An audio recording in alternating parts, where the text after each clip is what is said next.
गुरुर्ब्रह्मा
गुरुर्विष्णुः गुरुर्देवो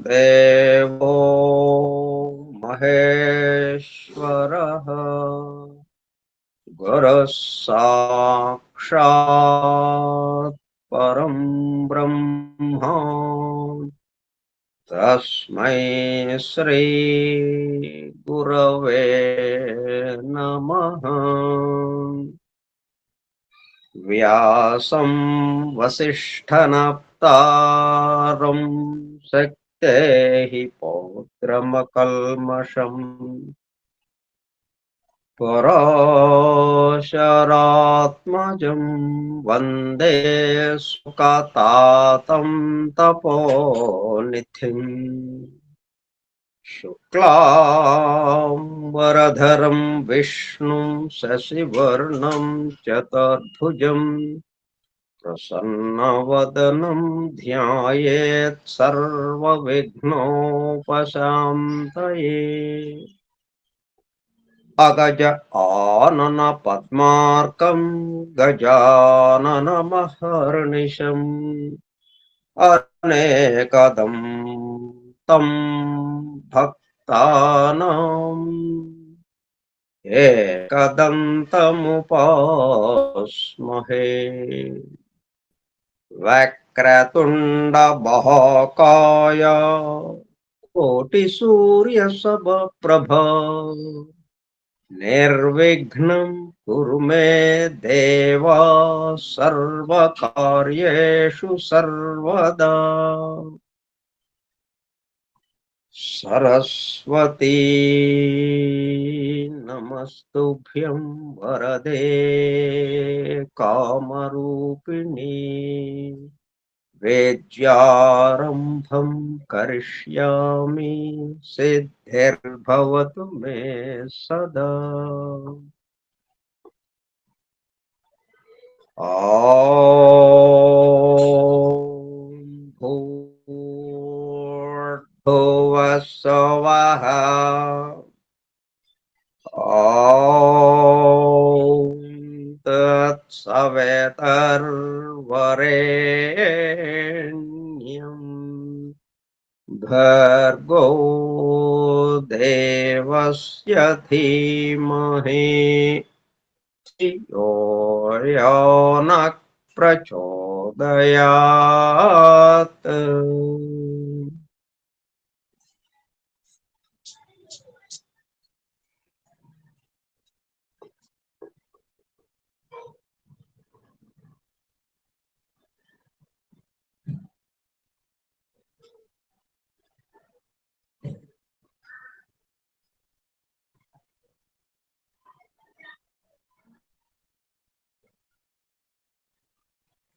వాసుదేవ.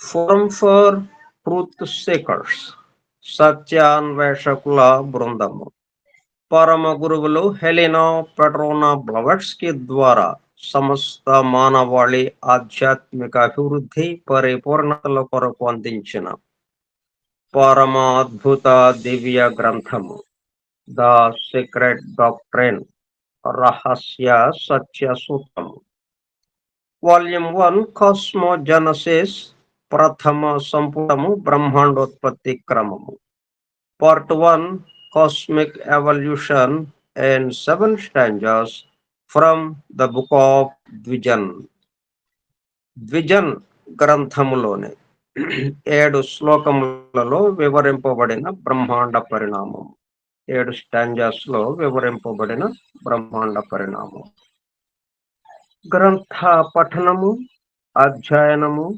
అవగాహన ఆత్మదర్శనము కార్యక్రమము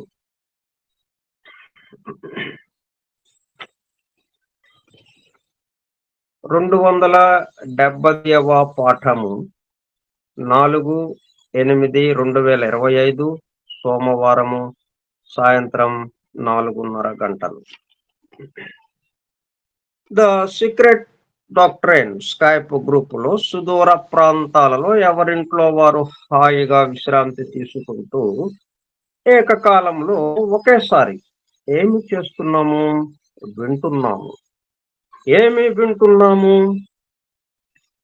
శాస్త్ర సాంకేతిక రంగములలో ఎంతో వేగముగా పురోగమిస్తున్న ప్రస్తుత కాలంలోని మానవాళి అదే వేగముతో ఆధ్యాత్మిక రంగంలో కూడా పురోగమించుటకు వీలుగా ప్రపంచంలోని అన్ని జాతుల మతముల పవిత్ర గ్రంథములలో పొడుపు కథల రూపంలో అర్థము అయి అవనట్లుగా ఉన్న సృష్టి రహస్యములను సృష్టి అమరిక కూర్పును బహిర్గతం చేసి మానవాళికి అందించి వాటి అవగాహన ద్వారా ఆత్మ దర్శనము పొందుట అను దివ్య ప్రణాళిక అమలు పరచబడుటకు పరమ గురువులు మేడం హెలినా పెట్రోనా బ్లవెట్స్కీ ద్వారా అత్యద్భుతముగా అందించిన ద సీక్రెట్ డాక్ట్రైన్ గ్రంథములో బాహాటముగా ఇవ్వబడిన అతి నిగూఢములైన సృష్టి రహస్యములు వాటి మూలము గ్రంథ హృదయమును చేరు పద్ధతులు తెలుసుకోవాలనే తీవ్ర ఇచ్ఛతో తపనతో సత్యాన్వేషణలో భాగముగా ఎన్నో నిగూఢ విషయములను మరింత లోతుగా తెలుసుకుంటూ సత్యమును చేరు ప్రయత్నంలో మనమందరము ఇక్కడ చేరాము. దానితో పాటు ఆధునిక విజ్ఞానము యొక్క దృష్టి పథము నుండి తప్పిపోయిన తత్వ దర్శన అన్వేషణలో అనగా సత్యాన్వేషణ కొరకు కూడా ఈ గ్రంథము దగ్గరకు వచ్చాము. The true student of the secret doctrine is a జ్ఞానయోగి అని మేడం బ్లవెట్స్కీ తన చివరి రోజులలో అన్న మాటలను నిజం చేయటానికి మనమందరము జ్ఞానయోగిగా అవుటకు కూడా ఇక్కడ చేరాము. గత 2 సంవత్సరముల 8 నెలల కాలము పాటు ద సీక్రెట్ డాక్టర్ గురించి తెలుసుకోవడానికి ప్రయత్నించిన మనము ప్రస్తుతము ఇక్కడ చేరి ద సీక్రెట్ డాక్టర్ ను తెలుసుకుంటూ ఆపై సమస్త విశ్వముగా రూపుదాల్చిన ద సీక్రెట్ డాక్టర్ యందు ప్రవేశించి ద సీక్రెట్ డాక్టర్ గా స్వస్థితి యందు మేల్కాంచుటకు చేస్తున్న చిరు ప్రయత్నమే ఈ కార్యక్రమము. ముందు దాని గురించి తెలుసుకుంటాం. ఏదైతే ఉందో విషయం గురించి అంటే దాని చుట్టూ, ఆ తర్వాత నెమ్మదిగా అంటే లోపలికి ప్రవేశించటం, దగ్గరికి రావటం, అక్కడి నుంచి లోపలికి ప్రవేశించి అక్కడి నుంచి దానిగా మారిపోవటం. ఇది కార్యక్రమం.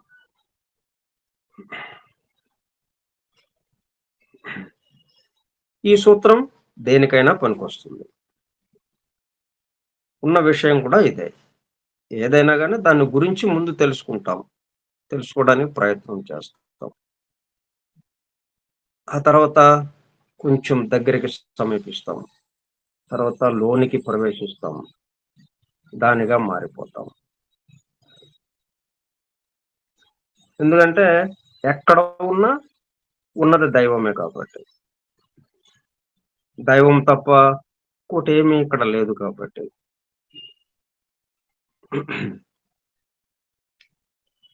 ఈ దివ్య జ్ఞాన మహాయజ్ఞ కార్యక్రమంలో పాల్గొని చెవియొగ్గి వినుచున్న, అనగా ఒళ్ళంతా చెవులు చేసుకుని వినుచున్న ప్రియ సత్యాన్వేషక సోదర శ్రోతలందరకు నమస్కారం.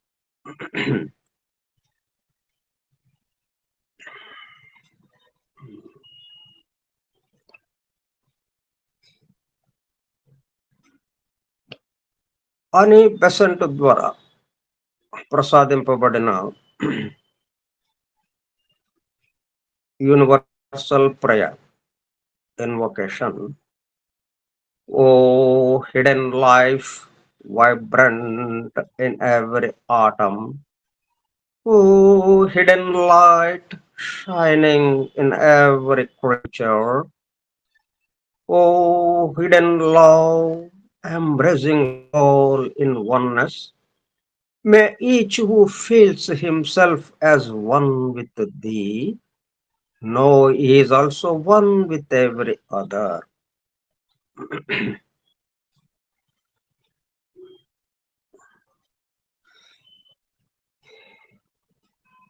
మనం చివరిగా 19/5/2025 సోమవారం నాడు కలుసుకున్నాం. అక్కడ నుండి మన ఇద్దరిని అనుసంధానం చేసే స్కైప్ అది కనుమరుగవటంతో మనం కలుసుకోవడం సాధ్యపడలేదు.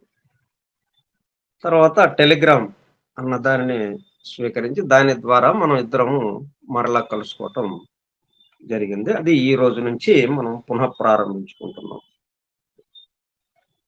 అంతకుముందు 269 పాఠాలు జరిగినాయి.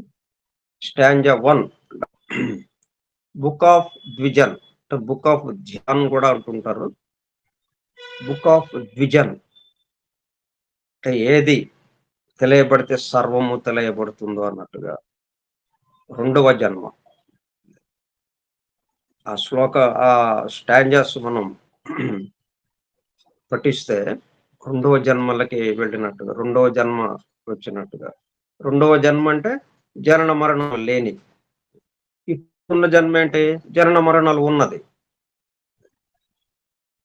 అందుకని దానికి ద్విజన్ అని పేరు పెట్టారు. మనం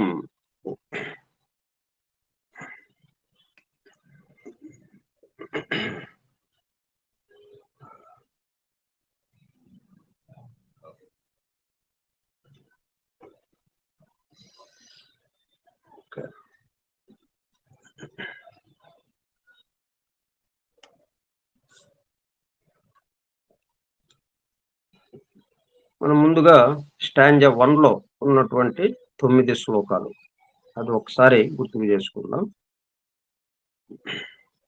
ఆ తర్వాత మనం స్టాంజా 2లోకి ప్రవేశిద్దాం.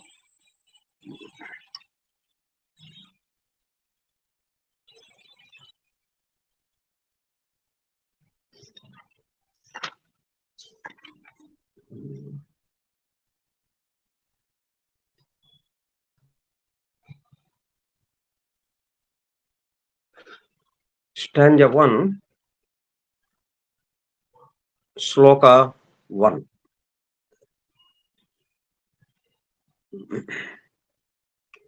The eternal parent, space, wrapped in her ever invisible robes, had slumbered once again for 7 eternities.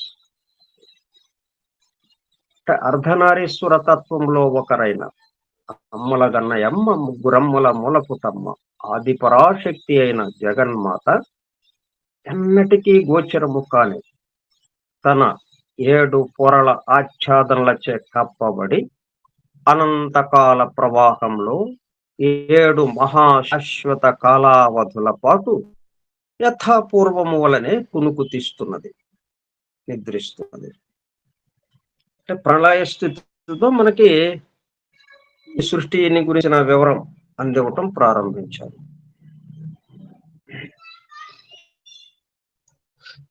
నిన్న ప్రళయ స్థితి అనగానే ఏకము అనే దాంట్లోకి వస్తాం.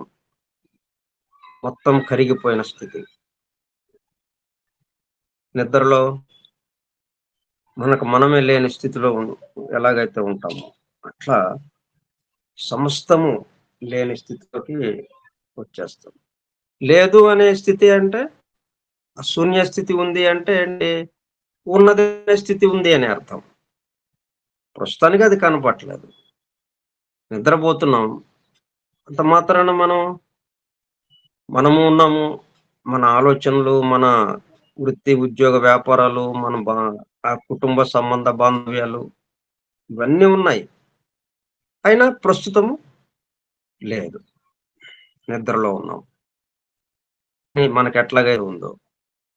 అట్లాగే ఈ సృష్టి మొత్తానికి అన్నీ ఉన్నాయి. కానీ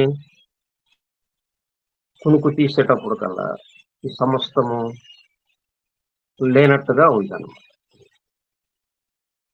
ప్రళయ స్థితి అంటే అది.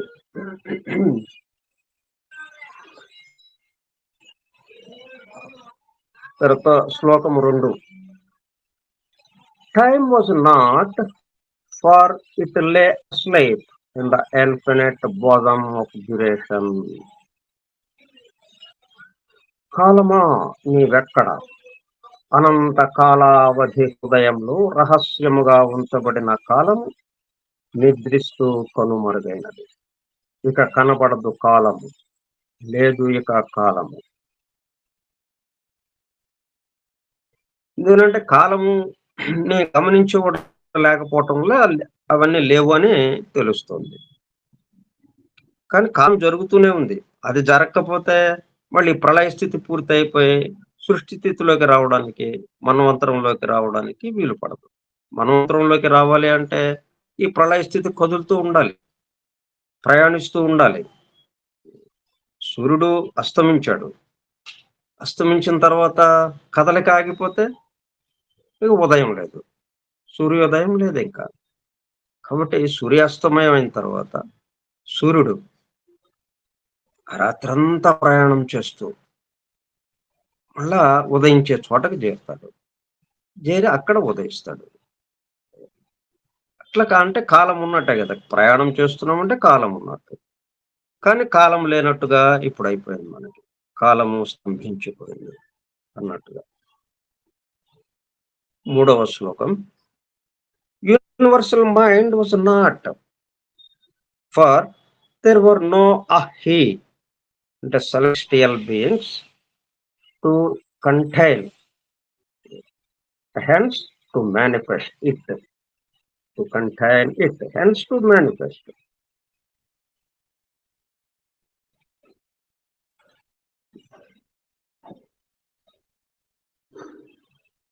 అట్లాగే లేదు విశ్వ మనస్సు. అంటే మనం మేల్కొన్న స్థితిలో ఏముంటుంది? ఉన్నాయి ఉన్నాయి ఉన్నాయి అని వస్తూ ఉంటుంది. ప్రళయ స్థితిలో అంటే నిద్రా స్థితిలో లేదు లేదు లేదు.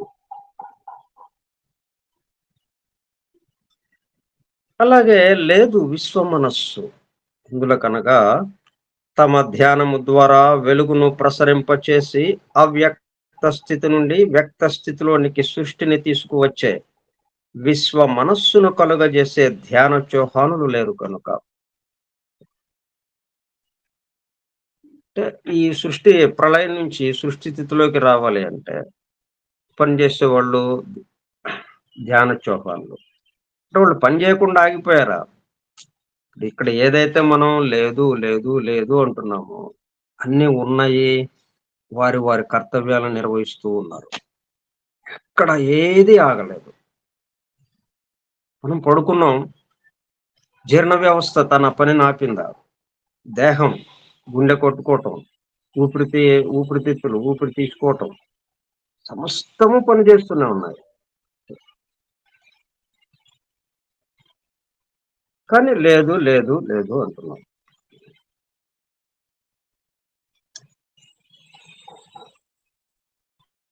దాని పక్కన ఇది గుర్తుపెట్టుకోవాలి. ఉంది ఉంది ఉంది. అవి వాటి వాటి విద్యుక్త ధర్మాలను నిర్వహిస్తూ ఉన్నాయి. ఆ ధ్యాన చౌహాన్ లేకపోతే ఈ ప్రళయ స్థితి నుంచి సృష్టి స్థితిలోకి రావడానికి సడన్ గా ఎలాగా రావటం కుదరదు. మొత్తం తయారు చేయాలి కదా వాటిని. రాబోయే సృష్టిని తయారు చేయాలి వాళ్ళు వాళ్ళ ధ్యానం ద్వారా. వాళ్ళు నిరంతరం పనిచేస్తూ ఉన్నారు. అయితే వాళ్ళని గమనించేవాళ్ళు, చూసేవాళ్ళంగా ఉన్నటువంటి ఈ గమనించేవాళ్ళు ఎవరున్నారు? వారు ప్రస్తుతం నిద్రాస్థితిలో ఉండడం వల్ల, గమనించేవాడు నిద్రాస్థితిలో ఉండడం వల్ల ఏమీ లేనట్టు అయిపోయింది. తను కూడా లేనట్టు అయిపోయింది. గమనించేవాడు కూడా లేనట్టు అయిపోయింది. 4వ శ్లోకం. ఇది 2 భాగాలుగా ఇచ్చారు. మొదటి భాగం, the 7 ways to bliss, the మోక్ష ఆర్ నిర్వాణ or not. మోక్ష స్థితి లేక నిర్వాణ స్థితికి దారితీయు సప్త మార్గములు, 7 మార్గములు అచ్చట లేవు, అచ్చట ప్రళయంలో. ఎందుకని? ఉన్నదే మోక్ష స్థితి కాబట్టి, మోక్ష స్థితిలోనే ఉండడం వలన మోక్ష స్థితికి వెళ్ళే అవసరం లేదు కాబట్టి. రెండో భాగం, the great causes of misery, nidana and maya were not, for there was no one to produce and get ensnared by them. అలాగే దుఃఖాన్ని కలిగించే మహాకారణములు కూడా లేవు. ఎందుకంటే దుఃఖమునకు మూలమైన నిదానములు అని పిలువబడే 12 మహాకారణములు కలుగ చేయబడి వాటి ఆకర్షణలలో చిక్కుకొని మాయలో పడి ఇబ్బందికర పరిస్థితులలోనికి నెట్టబడి దుఃఖ స్థితిని పొందుతూ ఉన్నవారు ఎవరు అచ్చట లేరు.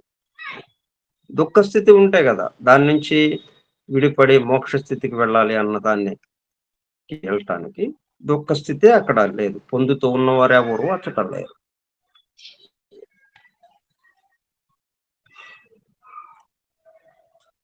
అంటే మనం ఈ 269 పాఠాల్లో వీటిని గురించి సమగ్రంగా మనం వివరించుకోవటం జరిగింది. తర్వాత శ్లోక 5, 5వ శ్లోకం. స్టాంజా 1లోనే 5వ శ్లోకం. దాన్ని 2 భాగాలుగా ఇచ్చారు. అది మొదటి భాగం, darkness alone filled the boundless all.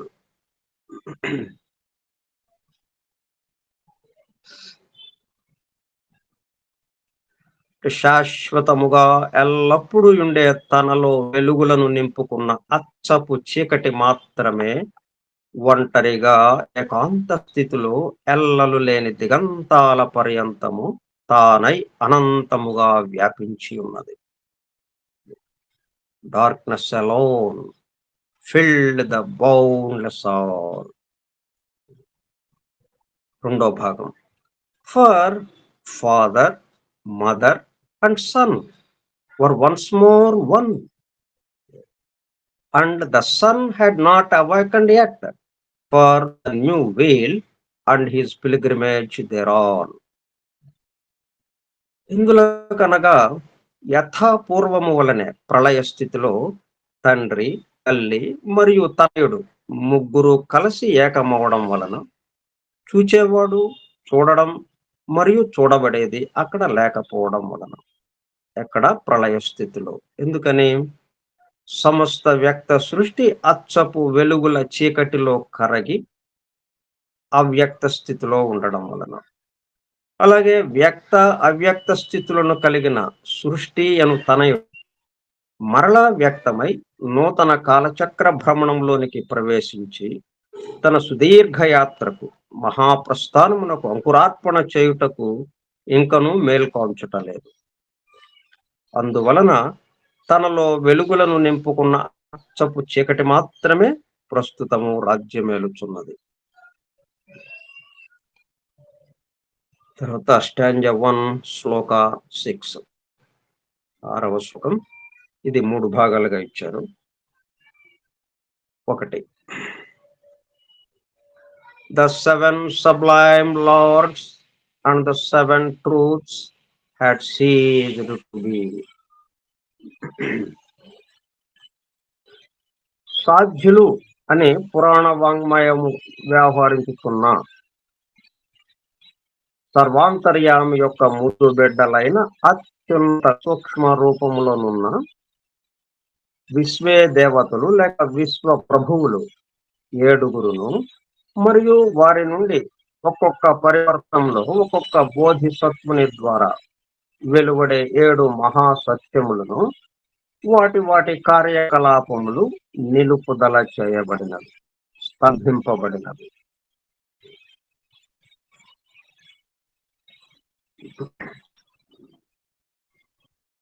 తర్వాత రెండో భాగం. And the universe, the son of necessity, was immersed in Paranishpanna, absolute perfection, Paranirvana, which is all existences rest in having gone forth beyond. పరనిష్పన్న అంటే దాని యొక్క అర్థం ఇచ్చారు ఇక్కడ. Absolute perfection, paranirvana, which is all existences rest. ప్రళయ సృష్టి స్థితుల ఆవశ్యకత కలిగిన తనయుడు అనే విశ్వము వ్యక్త అవ్యక్త స్థితులకు అతీతమైన పరనిష్పన్న లేక పరనిర్వాణ స్థితి అనే మహామన్వంతర పరిపూర్ణ స్థితి యందు సంయోగము చెంది ఉన్నది.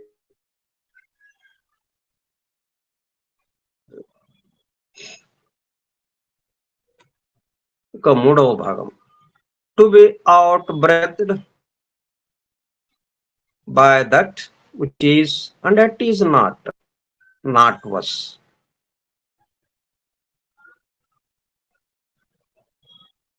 దివ్య మహాశ్వాసలోని ద డివైన్ గ్రేట్ బ్రెత్, మహా ఉచ్ఛ్వాసము ద్వారా లోనికి పీల్చబడి ప్రళయ స్థితిలోనికి వెళ్ళిన విశ్వము మహా నిశ్వాసము ద్వారా తిరిగి విశ్వ సృష్టి వ్యక్తము కావలసి ఉన్నది. అయినప్పటికీ ఇంకా నిశ్వసింపబడలేదు. సమస్తము శూన్యముగా శూన్య స్థితిలో ఉన్నది.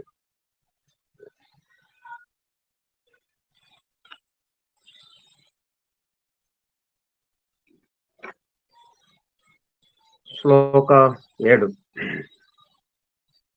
7వ శ్లోకం. ఇది 2 భాగాలుగా ఇవ్వబడింది. The causes of existence had been done away with. ఇంతకు ముందటి వ్యక్త సృష్టి ఉనికికి ఆధారమైన కారణాలు తొలగించబడగా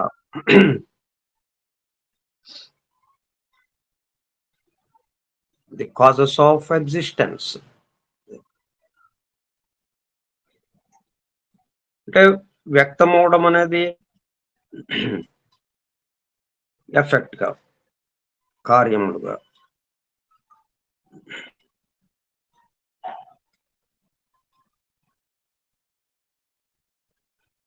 అది వ్యక్తం కావడానికి కారణాలుగా ఉన్నవి అంటే అవ్యక్తంలో ఉన్నటువంటి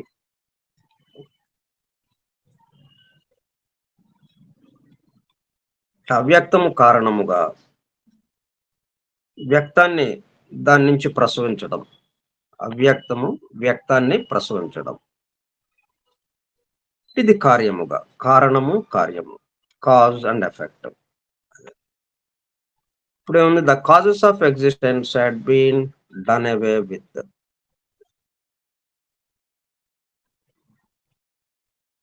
ఇంతకు ముందటి వ్యక్త సృష్టి ఉనికికి ఆధారమైన కారణాలు తొలగించబడగా రెండో భాగం. The visible that was and the invisible that is rested in eternal non being, the one being. ఏదైతే ఇంతకు ముందు దృగ్గోచరమై కనిపిస్తూ పరిమిత భౌతిక సృష్టిగా వ్యక్తమైనదే అదే ప్రస్తుతం అగోచరమై కనిపించని అవ్యక్త స్థితిలో ఉండి వ్యక్త అవ్యక్త స్థితులకు ఆధారమైన శాశ్వత మూలస్థానమునందు కాలము చోటుతో సహా విశ్రాంతి తీసుకొనుచున్నది.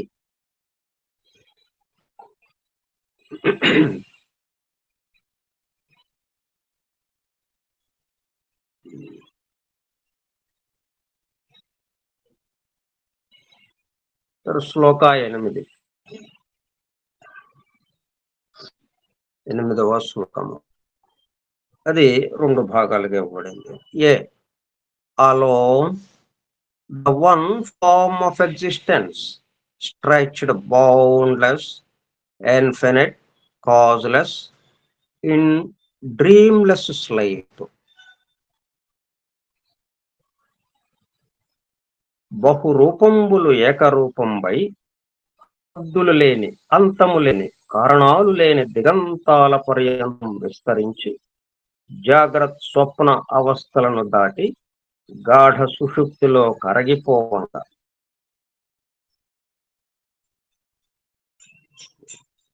ఎక్కడ కరిగిపోయినది?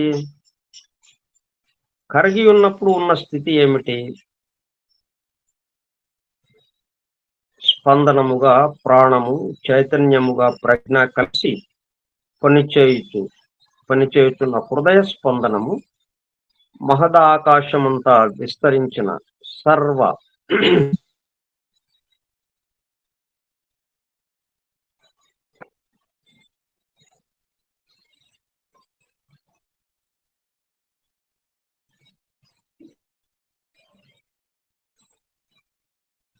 మహదాకాశమంతటా వ్యాపించి ఉండగా, స్పందనముగా ప్రాణము, చైతన్యము, ప్రజ్ఞ కలిసి పనిచేయు హృదయ స్పందన,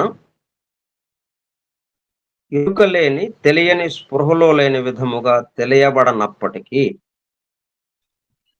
చైతన్యము మహదాకాశమందంతటా సర్వత్రా సర్వవ్యాపకత్వముగా, స్పందనముగా ప్రాణము, చైతన్యము, ప్రజ్ఞ కలిసి స్పందిస్తున్న తీరును మూడవ కన్ను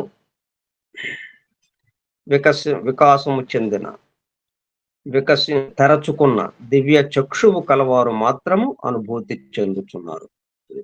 ఇప్పుడు ఇదంతా మనకి ఎలాగా తెలిసింది? మొత్తం కునుకు తీస్తుంది. ఈ ప్రకృతి మాతే కునుకు తీస్తుంది. అటున్నప్పుడు ఇవన్నీ చెప్పడానికి ఎవరున్నారు? మరి ఎవ్వరూ లేరంటున్నారు. కాబట్టి ఇది ఇట్లాగుందండి ఈ స్థితి. ఇప్పుడు మనం నిద్రపోయాం, మనం ఏమైనా చెప్తున్నామా నిద్రలో ఇలాగుందండి అని? నిద్రపోయిన స్థితిని వర్ణించామా మనం? మెలకు వచ్చిన తర్వాత బాగా నిద్రపోయాం, బాగా నిద్ర పట్టింది అంటాం.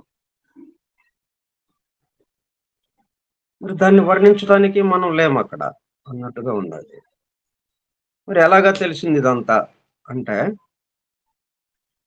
మూడవ కన్ను తెరుచుకున్న, దివ్య చక్షు తెరుచుకున్న వాళ్ళు, దివ్య చక్షువు కలవాళ్ళు మాత్రం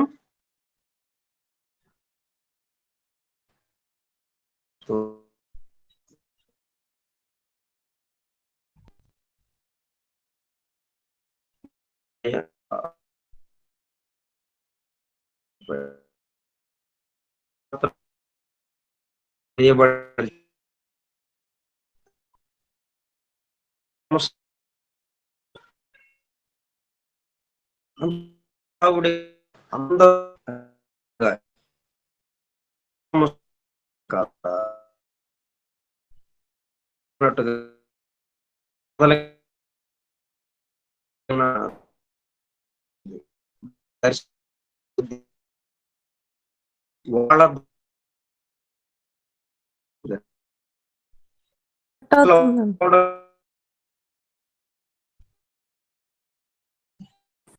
గారు వినపడతలేదు. సరిగ్గా లేదు, వాయిస్ బ్రేక్ అవుతోంది. సిగ్నల్స్ కొంచెం ప్రాబ్లం. ఇప్పుడేనా బ్రేక్ అయింది? ఇందాక బాగానే ఉందా? ఒక 1 మినిట్ నుంచి. ఓకే.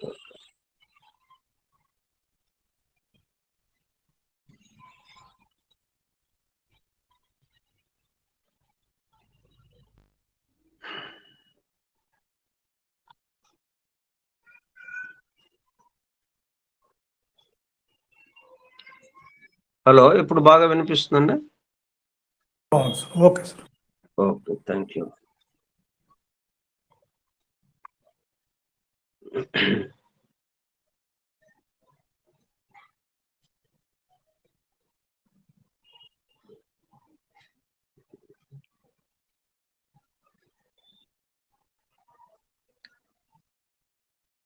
అంటే ఆ గ్రేట్ బ్రెత్ అంటే శ్వాస పనిచేస్తూనే ఉంది. అది లోకి గాలి పీలుస్తూ ఉంది. అది ప్రళయ స్థితిలోకి వెళ్ళిపోయినట్టుగా. అది పూర్తిగా పీల్చి తర్వాత వదలటం ఎప్పుడైతే మొదలు పెట్టడం జరుగుతుందో అప్పుడు అది నిశ్వాసం ద్వారా ఇదంతా వ్యక్తం అవుతుంటుంది. సృష్టి స్థితిలోకి రావడం అవుతుంది. ప్రళయ స్థితి నుంచి అంటే అవ్యక్తం నుంచి వ్యక్తంలోకి రావడం అన్నది. కాబట్టి ఇప్పుడున్న స్థితి ఏంటన్నమాట, ఉచ్ఛ్వాసము, లోనికి గాలి పీలుస్తూ ఉండడం. గాలి పీలుస్తుందంటే ఊపిరితిత్తులు పనిచేస్తున్నట్టే. ఊపిరితిత్తులు పనిచేస్తున్నాయంటే గుండె పనిచేస్తున్నట్టే.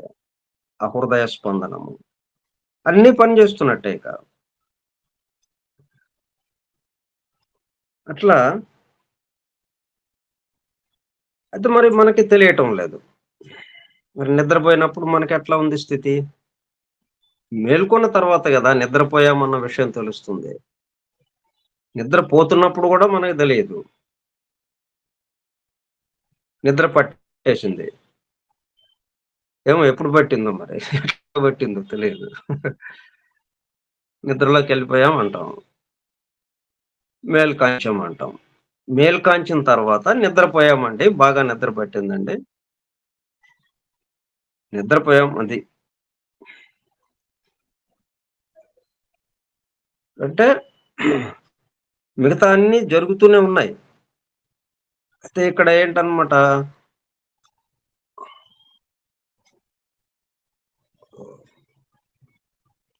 స్పందనముగా అంటే ఎరుక లేని, తెలియని, స్పృహలో లేని విధముగా తెలియబడనప్పటికీ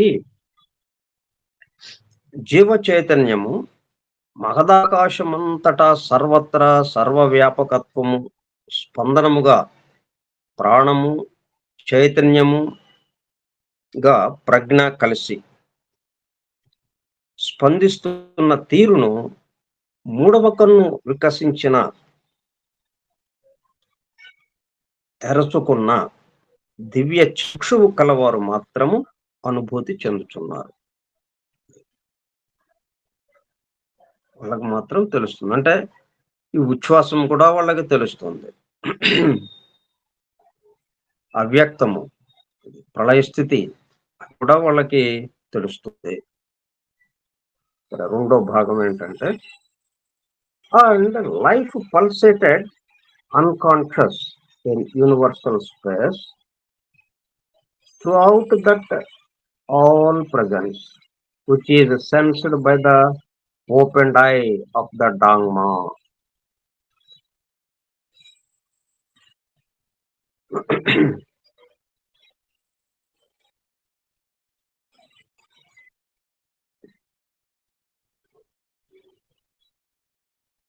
ఎరుక లేని, తెలియని, స్పృహలో లేని స్థితిలో ఉండగా జీవ చైతన్యం వన్ లైఫ్ తెలియబడనప్పటికీ మహదాకాశమంతటా సర్వత్రా సర్వవ్యాపకత్వంతో స్పందనముగా ప్రాణము చైతన్యముగా ప్రజ్ఞ కలిసి స్పందిస్తున్న తీరును మూడవ కన్ను తెరుచుకున్న వికసించిన దివ్య చక్షువు కలవారు మాత్రము ఎరుకతో ఆ స్పర్శను అనుభూతి చెందుతున్నారు.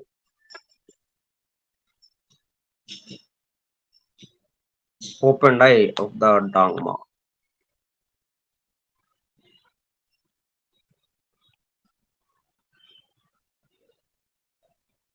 అంటే తెలుసుకునేవాడు ప్రళయ స్థితిలో మహదాకాశమందు గాఢ సుషిప్తులో ఎరుక లేని, తెలియని, స్పృహలో లేని స్థితిలో ఉన్నందున జీవ చైతన్య స్పందనము తెలియబడనప్పటికీ మహదాకాశమందంతటా సర్వత్ర సర్వవ్యాపకత్వంతో ఏదైతే వ్యాపించి ఉన్నదో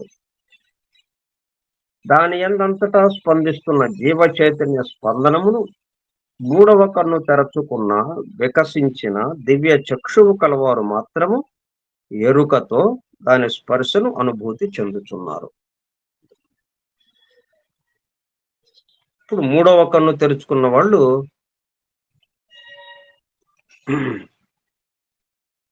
ఇప్పుడు ప్రస్తావనలోకి వచ్చారు. 7వ శ్లోకం దాకా అది లేదు, ఇది లేదు, లేదు లేదు అంటూ వచ్చాము. అయితే ఇదంతా ఎలా తెలుస్తుంది అన్న ప్రశ్న వస్తుంది ఆటోమేటిక్ గా. మరి లేదు లేదు అన్నప్పుడు ఆ లేదని చెప్పేవాడు ఎవడు? ఇది ఇట్లా ఉందండి అని. అంటే మనం నిద్రపోతున్నాము, నిద్రపోతున్నాడు అని చెప్పడానికి మనం కుదరదు. అంటే మనం మేల్కొన్నవాడు మన పక్కనే ఉండి మేల్కొన్నవాడు వీడు నిద్రపోతున్నాడు అని వాడు స్టేట్మెంట్ ఇవ్వగలుగుతాడు. నేను నిద్రపోతున్నానని స్టేట్మెంట్ నేను ఇవ్వలేను. ఎవరు ఇవ్వగలుగుతారు? నాతో పాటు నా పక్కన ఉండి మేల్కొని ఉంటే. అతనేమో మేల్కొన్నాడు, నేనేమో నిద్రపోతున్నాను. కాబట్టి నేను నిద్రపోతున్నాను అంటే ఇతను నిద్రపోతున్నాడు అని స్టేట్మెంట్ ఎవరు ఇవ్వగలుగుతారు? ఆ మేల్కొన్నవాడు ఇస్తాడు. ఆ మేల్కొన్న వాళ్ళు ఎవరు? మూడవ కన్ను తెరుచుకున్న దివ్య చక్షువు గలవారు. వాళ్ళు అనుభూతి చెందుతూ ఇవన్నీ వివరిస్తున్నారు. ఇది ఇలాగ ఉంది, ఇది ఇలాగ ఉంది. ప్రళయ స్థితిలో ఎవ్వరు అంత గాఢ శక్తిలో మునిగిపోయి ఉన్నారు, ఎవ్వరు కదలటం లేదు అన్నట్టుగా వాళ్ళు చూసి చెప్తున్నారు. ఇందులో మనం 1వ శ్లోకం నుంచి ఏవైతే లేదు లేదు లేదని స్టేట్మెంట్లు వచ్చినాయో అవన్నీ ఎవరు చెప్తే మనకు తెలిసింది? ఈ మూడవ కన్ను తెరుచుకున్న వాళ్ళు చెప్తే తెలిసింది మనకి.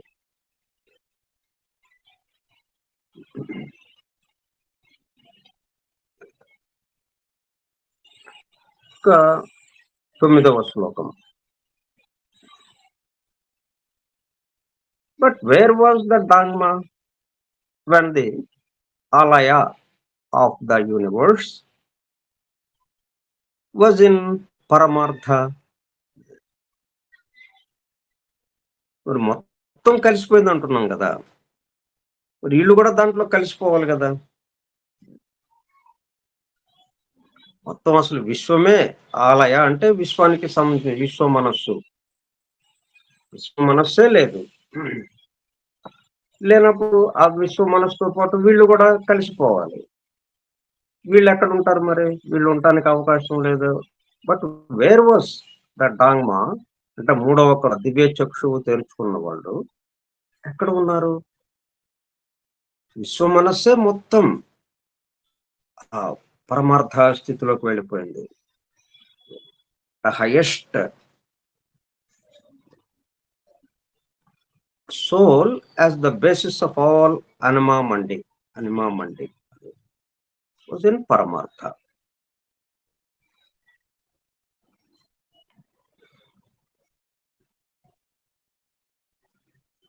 విశ్వ మనస్సు సమస్త విశ్వము పరమార్థ స్థితిలో ఉండగా మూడవ కన్ను తెరుచుకున్న వారు ఎక్కడ ఉన్నారు? అమ్మవారే కునుకు తీస్తూ ఉంది అనేది ప్రశ్న వచ్చింది ఇప్పుడు.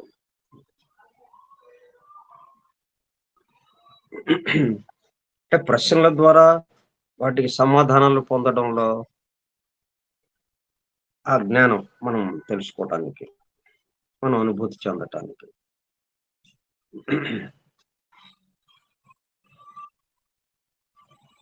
ఇప్పుడు మొదటి నుంచి చెప్పారు ఏమీ లేదండి, ప్రళయ స్థితి ఏమీ లేదు, ఏమీ లేదు, అది లేదు, ఇది లేదు, ఏది అడిగినా అది లేదండి, అక్కడ లేదు. అంటే మనకు తెలిసిందంతా ఏంటి? సృష్టి స్థితిలో ఉన్న విషయాలు మనకు తెలుసు. ఈ సృష్టి స్థితిలో ఉన్న విషయం ఒక్కొక్కటి ఆ చిట్టా పట్టుకుని ఒక లిస్టు లాగా రాసుకుని ఇదండి ప్రళయ స్థితిలో లేదండి. ఇదండి ప్రళయ స్థితిలో లేదండి. ఇట్లా అన్నిటికీ నో నో నో అని వచ్చేసింది. నో అంటే ఎవరో చూసి చెప్పాలి కదా. నో అంటే ఎవరో చూసి చెప్పాలి. ఆ మూడవ కన్ను తెరుచుకున్న వాళ్ళు అంటున్నారు. మరి వాళ్ళు కూడా ఈ మొత్తం ప్రళయ స్థితిలోకి వాళ్ళు వెళ్ళలేదా? విశ్వ మనస్సే కరిగిపోయింది. మొత్తం పరమార్థ స్థితిలో ఉంది. అటువంటి స్థితిలో అమ్మవారు కూడా ఈ మొత్తం సృష్టికి కారణమైనటువంటి, ఎవరి ద్వారా అయితే ఈ సృష్టి అంతా బయలువెడలుతుందో ఆమె కునుకు తీస్తుంది. అటువంటిప్పుడు ఇంకా ఎవరు అంటే తండ్రిగా అనుభూతి చెందినవాడు, తండ్రి పరమపిత,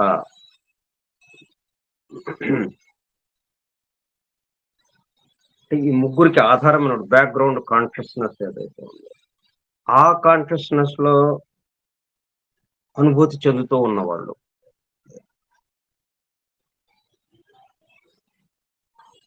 ఇదేమో వ్యక్తము అవ్యక్తము. ఆ సినిమా తెర మీద ప్రదర్శింపబడడం, మరలా ఆగిపోవటం.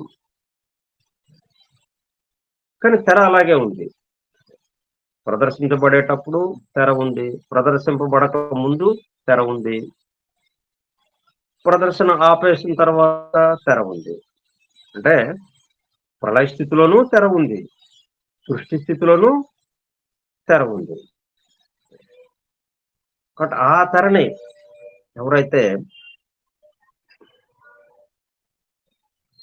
అనుభూతి చెందుతూ ఉన్నారో మూడవ కన్ను తెరుచుకున్నవాడు. అది అలా అనుభూతి చెందుతున్న వాళ్ళు మూడవ కన్ను తెరుచుకున్నవాళ్ళు, దివ్య చక్షువు కలవారు. వాళ్ళు నిరంతరము చూస్తూనే ఉన్నారు. వాళ్ళు చూసినప్పుడు వ్యక్త స్థితిలోనేమో సినిమా ప్రదర్శింపబడుతుంది, అవ్యక్త స్థితిలోనేమో సినిమా ఆగిపోయింది. అవ్యక్త స్థితిలో సినిమా సంఘటనలన్నీ చెప్తాం, లేదండి అక్కడ లేదండి అంటాం. ఎందుకంటే తెర ఒక్కటే ఉందండి, సినిమా లేదండి అక్కడ అంటాం.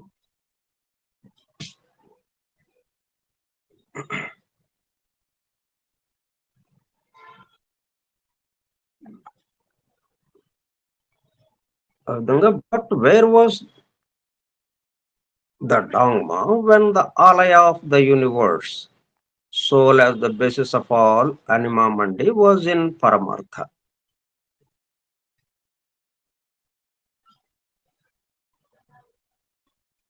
Absolute being and consciousness, which are absolute non-being and unconscious, and the great whale was Anupadaka.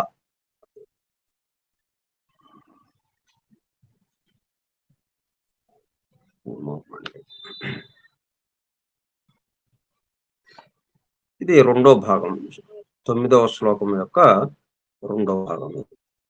సరే, దీని గురించి మనం రేపు చెప్పుకుని 9వ శ్లోకంతో ఈ స్టాంజా 1 పూర్తయిపోయింది. ఇక స్టాంజా 2లోకి మనం ప్రవేశిద్దాం రేపు.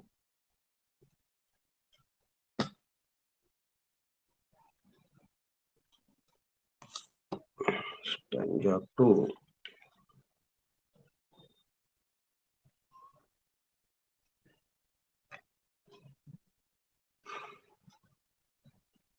స్టాంజా 2 దాంట్లో మళ్ళా కొన్ని శ్లోకాలుగా విభజింపబడింది.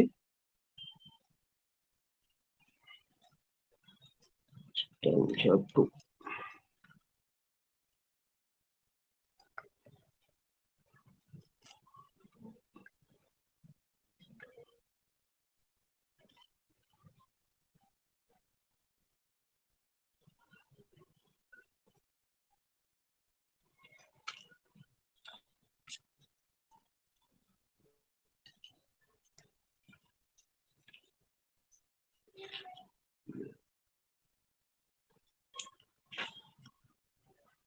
ఇవి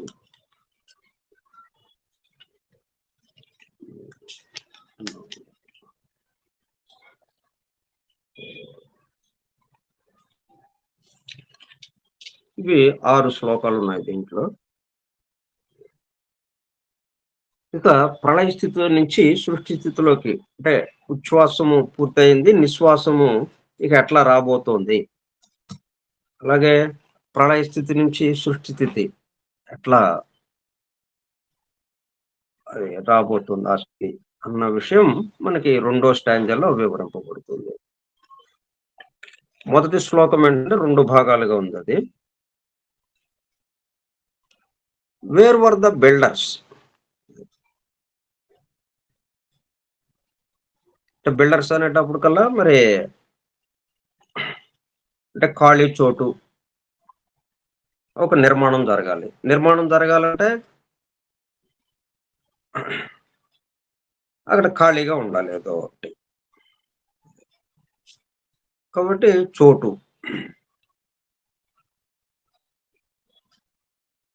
మరి వాళ్ళు ఆ ప్లాన్ వేసేవాళ్ళు, కట్టే నిర్మాణం చేసేవాళ్ళు, వీళ్ళు ఎక్కడ ఉన్నారు? The luminous sons of manvantaric dawn, ఆ సూర్యోదయం కల్పించేవాళ్ళు.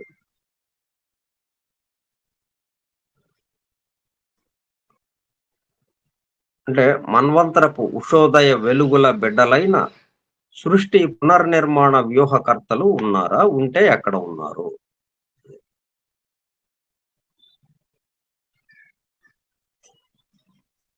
అది మనం రేపు చెప్పుకుందాం.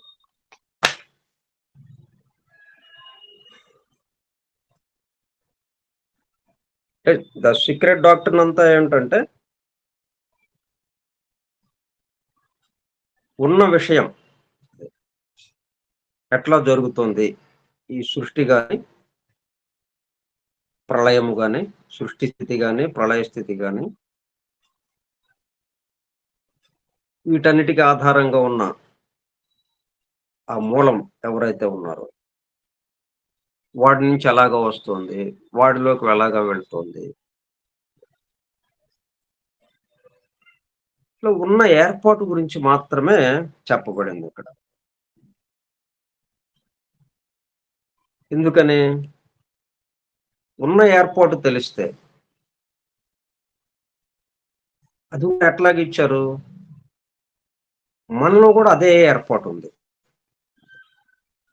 ఈ సృష్టి ప్రళయము అంటే వ్యక్త అవ్యక్త స్థితులకు సంబంధించిన ఈ సృష్టి యొక్క ఏర్పాటు ఎలాగ ఉందో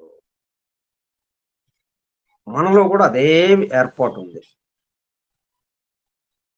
ఇప్పుడు ఆ ఏర్పాటు గురించి మనం చెప్పుకుంటూ ఉండగా మనలో ఉన్న ఆ ఏర్పాటు పట్ల మనం మేల్కాంచడం జరుగుతుంది.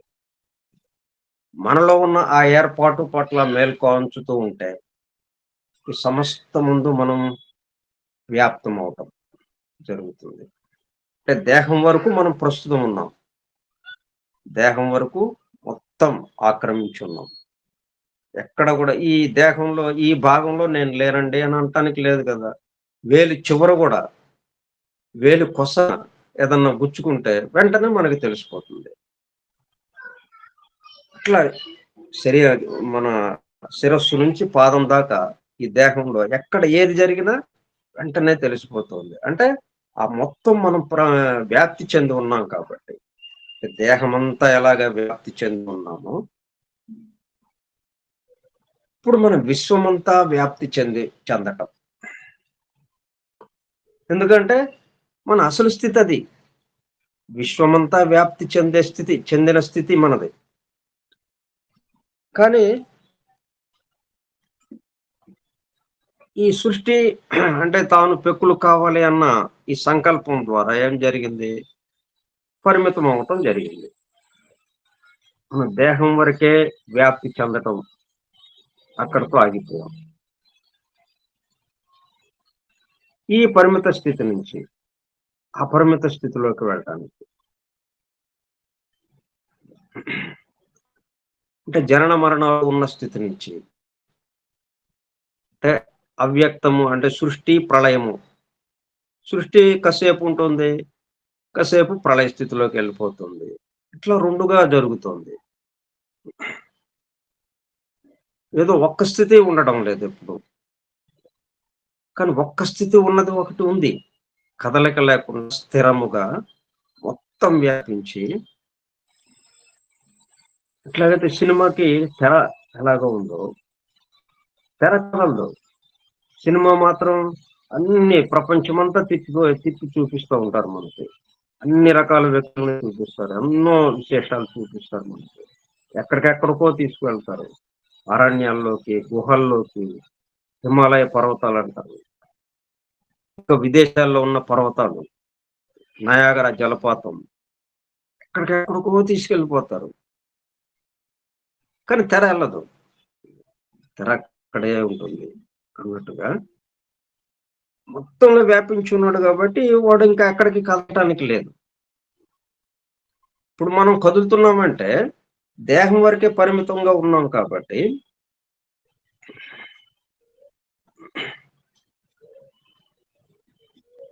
ఇప్పుడు మనకి ఉదాహరణకి వేలి కొసన ఏదో గుచ్చుకుంది, వెంటనే అక్కడ గుచ్చుకుంది అని మనకి అర్థమైంది.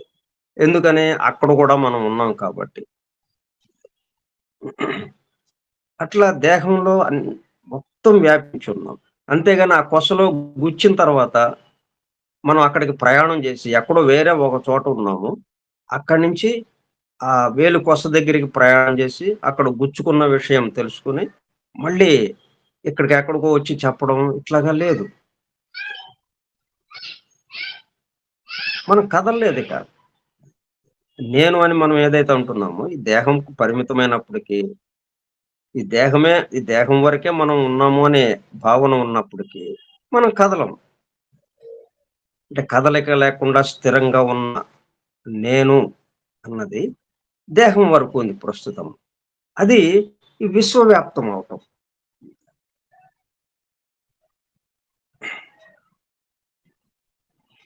అందుకు ఈ గ్రంథం మనకు అందివ్వబడింది. అంటే పఠించినంత మాత్రాన ఎందుకని అంత ఏమి సాధనలు లేకుండా, ఏమి దాని గురించి తపస్సు, ధ్యానము, పూజ ఇటువంటి ఏమి లేకుండా ఎట్లాగ వీలు పడుతుంది అంటే ఉన్న అమరిక, ఉన్న కూర్పు ఇది, ఈ విధంగా ఉన్నది ఇది అని చెప్పేటప్పటికల్లా అదే కూర్పు మనలో ఉండడం వల్ల, అది ఆ కూర్పు గురించి ఎవరిదో చెప్పట్లేదు, మనలో ఉన్న కూర్పే విశ్వానికి ఆపాదిస్తూ ఇది విశ్వంలో ఉన్న, ఇది సృష్టిలో ఉన్న కూర్పు అని చెప్పడం వల్ల దాంతో మనల్ని తట్టి లేపినట్టు అవుతుంది. మనం నిద్రాణ స్థితిలో ఉన్నాం, దేహం వరకే పరిమితము అన్నట్టుగా, దేహం మాత్రమే వ్యాపించి ఉన్నాము అన్నట్టుగా ఉంది. కానీ మొత్తం వ్యాపించి ఉన్నాం. ఇప్పుడు దేహం వరకే వ్యాపించి ఉన్నాము అన్నప్పుడు కూడా మనం మొత్తం వ్యాపించే ఉన్నాం. కొత్తగా మనం ఏమీ ప్రయాణం చేసేది లేదు. అట్లా అందుకని కొత్తగా చేసే ప్రయాణం ఏది లేదు కాబట్టి ఉన్న విషయం ఇది అనేటప్పటికల్లా మనకి ఆ మేలుకొల్పి జరుగుతుంది. ఆ పద్ధతిలో ఇచ్చారు ఈ గ్రంథం. అట్లాగే మనం చెప్పుకుంటున్నాము, దీన్ని అలా వివరించుకుంటూ ఉన్నాం, దీన్ని అలాగా అధ్యయనం చేస్తూ ఉన్నాం. అధ్యయనం అంటేనే అధి అయినము. అధి అంటే అధిపతి కేసు వెళ్ళటం, అధిపతి. అయినము అంటే ప్రయాణం. ఎటువైపు ప్రయాణం? అధిపతి కేసు అంటే కేంద్రం కేసు, అంటే మొత్తానికి సంబంధించిన వాడు కేసు. అందుకే అధ్యయనం అని, ఆ అధ్యయనం ఆ పద్ధతిలో సాగుతుంది. మిగతా విషయాలు మనం రేపు కొనసాగిద్దాం. స్వస్తి ప్రజాభ్యః పరిపాలయంతాం న్యాయేణ మార్గేణ మహీం మహిషాః గోబ్రాహ్మణేభ్యః శుభమస్తు నిత్యం. లోకాః సమస్తాః సుఖినో భవంతు. లోకా సమస్త సుఖినో భవంతు. లోకా సమస్త సుఖినో భవంతు. ఓం శాంతి శాంతి శాంతి. వాసుదేవ.